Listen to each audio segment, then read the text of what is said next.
This is Helen's story. Helen is from Warrington in the northwest of England, and she sent this story in for me to read.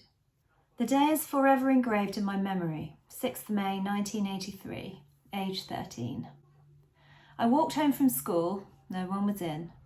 I let myself in, ran upstairs to my parents' room. I'd been asking my mum for my birth certificate for quite a while, as for some reason that I can't remember now, a lesson in school was wanting us to bring our certificates in. My mum kept dismissing my request. I opened the double sliding wardrobes in my parents' room and saw the filing cabinet on the floor of the wardrobe and opened it. I started my way through the papers, admiring my mum's shorthand notes on each file. I opened it and saw all official looking typed letters. I kept looking, thinking, it must be in here. Then I saw a name, Susan, and thought, who's that? With the same date of birth as mine. I scanned the letter again, and the next one, and the next one, and couldn't see my birth certificate. Then I saw a birth certificate for someone called Susan brackets surname, and I'm wondering, who's this? Have I got a sister? Then there it was, an official letter addressed to my parents, with my name on, Helen Lawless, confirming to them that Susan Kirkland was now Helen Lawless with an adoption order dated November 1971. Other letters typed from my mum asking and worrying about me being traced. I scanned it again and understood what this was. I wasn't their child. Who the hell was I? And where is my mum? Who are these people, strangers, looking after me? I put everything back and lay on my parents' bed, staring at the ceiling in tears. I said nothing to no one and kept it to myself for approximately 8 months. I was so ashamed that I wasn't wanted. I couldn't tell anyone. Everything made sense. As a child, I remembered the hushed conversations when I came into the room, even the looks on people's faces, and everyone spoke about my curly hair, as no one else in the family had hair like me. The huge gap in my front teeth.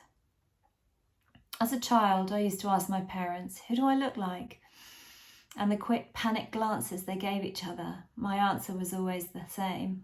You have the same teeth as your dad. This event, now looking back, ruined my teenage years and schooling. I rebelled, I got arrested, I drank, I smoked, and anything I could do to get a reaction from my parents, to tell me my story. Eventually they did, after my second arrest for shoplifting, a small non-empathetic story which was something like, your mum got into trouble and could not keep you, and here you are. My journey is quite long when I started my search at 18, but fast forward to when I was 44, I applied for my birth file, very confident in myself I'd be okay. I met my social worker. She was lovely, sat me down, and I noticed the box of tissues that were put down in front of me. I kind of scoffed at them. What do I need them for? Then I saw my file and read it. It never entered my head I would have siblings, 4 of them. I bawled at the meeting. It then started my roller coaster of contact via intermediary with my birth mum. We started to write. I wrote my first letter. What do you put down to a person you don't know, but she's your mum? And what did she look like? After nearly 2 years of contact, which was very brief, she seemed unwilling in writing back to me. The length of time would be 6 months or more. It emotionally drained me. With some help from my social worker, I wrote my final letter to wish her farewell. Little did I know what my next chapter would be. Unbeknown to me or anyone, she confessed to her friend, a neighbour, and told her about me, that when she passes she must give her children, my siblings, my letters, and to tell them they have a sister. June 30th, 2020, I get a missed call, then a text. Hi Helen, I have a letter and a picture of you at my mum's house. Please call, I think I may have a sister. It took me 3 hours to make that call. I was so nervous. My birth mum had passed away the day before and brother got the news from the neighbour. He was given the letters I had written with my name. My journey continues. It's not been easy. All the parts of my childhood rapidly came to the forefront of my mind. what I could have shared with all of my siblings, but were now gone forever. All their shared experiences that bonded them together were elusive to me. Adoption never goes away. It affects you forever. I try and make peace with it and try not to let it completely wreck my future self. And yeah, that's from Helen.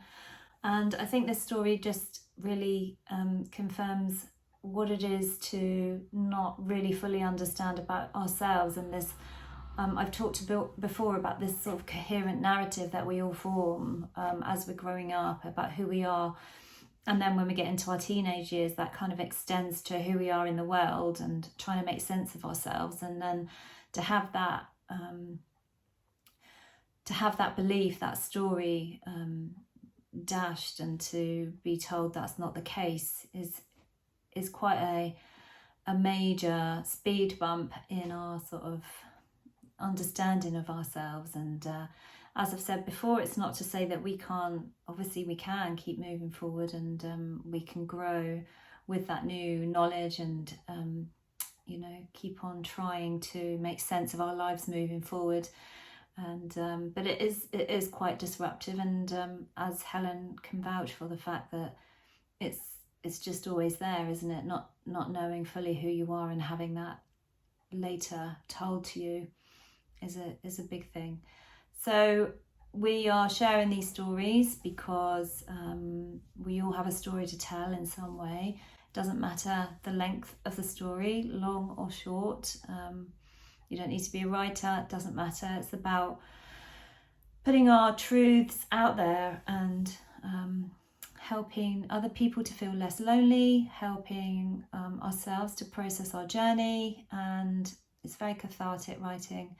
But you kind of got to be ready to do that, I think. It's for some people can be, depending on where they are in their journey towards that healing, can be quite triggering in a way. So, you know, that's something to maybe work on with a therapist perhaps, or somebody else who's in a position of support. I think to put your story down is very brave, and I do thank you, Helen, for that, and I look forward to seeing you again on our next retreat.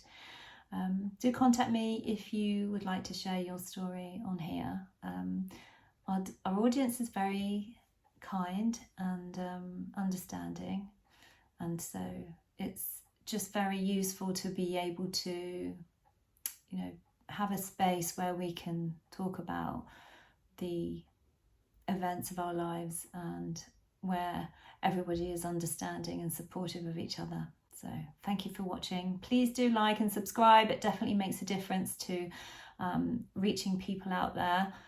Lots of you who view are not subscribed, and that seems to make a difference to the mighty YouTube algorithm. So please do subscribe if you can.